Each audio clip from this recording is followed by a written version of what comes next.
All right, it's now 7 minutes after 8. This is Morning Express, and it's the final hour of the show on a Monday where we take a look at sports. And of course, this morning, like we have been doing for the last few weeks, it's Marta's World Cup. And of course, that's what's happening in the sports world, where the world comes together to basically play football. And joining me in studio this morning, we have two ladies and a gentleman, basically just to recap and look at what has been going on and maybe also anticipate what we should expect. And to my immediate left, I do have Angela Nancy. Good morning and thank you for joining us.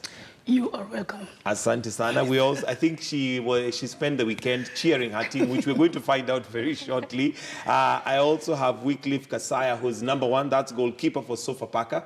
Thank you for joining us. And last but not least, we also have Shiko Tyrus, who joins us this morning. Good morning. Good morning. Sana. Let me start just generally with your feeling of the World Cup. I know it's been, it's gone different from what many people would have expected, and whether your initial teams that you thought would be there are still there. Let me start with you, Angela.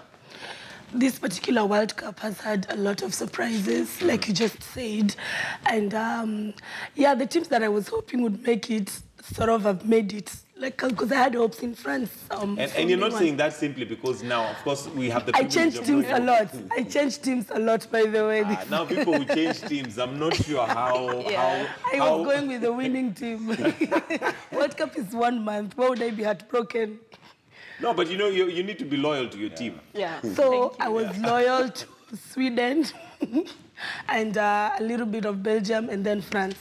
Alele Blues. So okay. Shiko, your team, is your team still in? And do you agree that, you know, maybe we should just support football depending on who's winning? No. We can't be changing teams every now and then. So my France is still there. We're going up to the finals. And you are supporting France right from the word go? Right from the word Why go. France? I'm a huge fan of N'Golo Kante. Okay. So I followed my love for him. Okay. Yeah. All right. For me, I think this World Cup has shown us that basically football is changing. What we expected is not what is happening. The big guns, so to say, the Akina Cristianos, Akina Messi's, Akina Spain, Argentina, big teams. When historically we know they are big teams. Actually, they have been surprised. And it has been a World Cup of surprises. Personally, I was supporting African teams, and unfortunately, none of them is still there.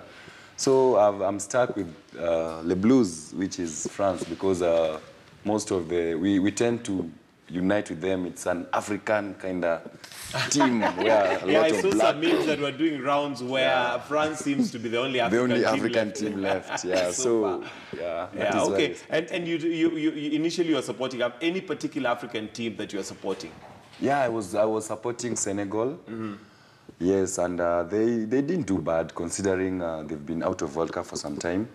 But they were a big surprise. They were with the ones which we had hope in them. But it's unfortunate that it's unfortunate that they're not there. And we'll come to the actual games. But Shiko, do you see a time where we'll have an African team in the World Cup and get even as far as quarterfinals? I don't think we believe in ourselves, first of all. You see, most of us support European teams. So from the word go, you'll hear someone saying, oh, I can't support Nigeria because they don't look like going far. Oh, I can't watch Kenyan teams because they don't perform like European teams. So we need to start supporting our own and believing in them. That's how we'll make them move to the next level. Okay. Yeah. Angela, your thoughts on African teams, you know, basically making progress. We get there, but we never quite go past a certain level. It's weird because most of these African players, they actually play for this, like France, for example. Most African players have been bought by these other teams. So I don't know what normally happens, but sometimes I believe when these players are playing for Premier League and then they come back home, sometimes there is no chemistry between them and, you know, these other local players. Yeah, and football is all about teamwork. It's all about coordinating, communicating. So as far as that is concerned, I am hopeful, maybe one day, maybe.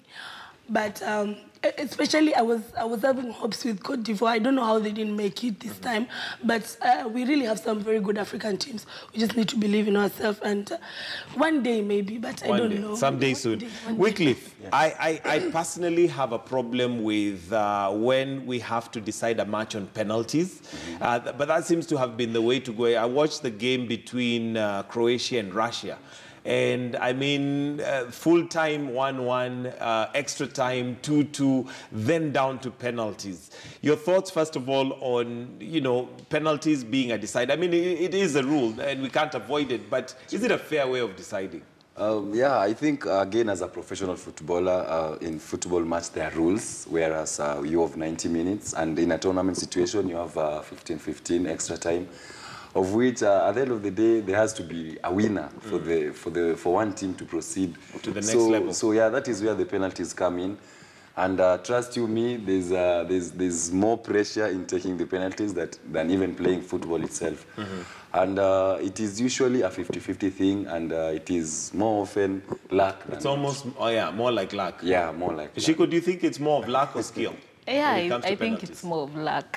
Yeah, you need to have you know, it starts with the goalkeeper. Yeah. So you believe in your goalkeeper. If your goalkeeper is good, then you'll move to the next level. Maybe the goalkeeper could be good, but the players are weak. So the whole 90 minutes plus, they'll be defending because they know the goalkeeper is good and he's going to move them to the next level. So it's all about luck. It's all about luck. Yeah. All right, and let's now look at some of the games. And Russia's remarkable World Cup run ended in a heartbreaking quarterfinal defeat on penalties as Croatia bounced back from a late extra time equalizer to set up a last four meeting with England.